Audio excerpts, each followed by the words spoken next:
Hey, I'm here with Patrick Clark, and I have a question for him.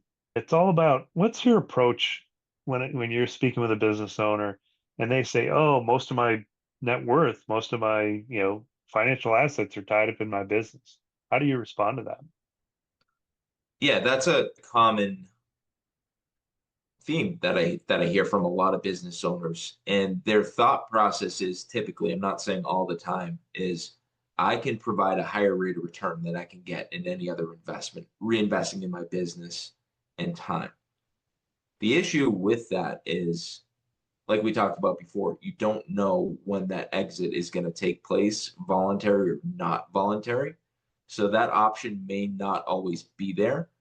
And that's just like if somebody works for a company and they have a lot of money in that company stock, most of the time you would tell people to diversify away from that. Even though you might be getting a great rate of return, you want to try and reduce risk overall to your life. And it's the same concept.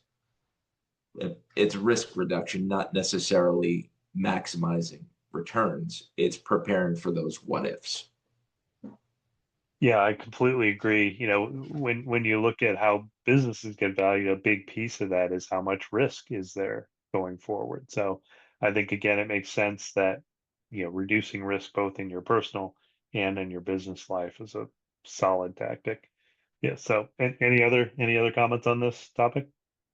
Yeah, didn't you have a stat that you heard about, 80% you mentioned earlier of their wealth is tied up in their business. That is just an unbelievable concentration. Yes, keep some of that, but there are ways, especially with working somebody on your business, you can help reduce that risk. Not eliminate it, but reduce it with different strategies. Yeah, I think it's just really important to have, a good plan for the assets outside of your business, as you've talked about. Hmm. Definitely. Aw- Thanks. Awesome. Thanks.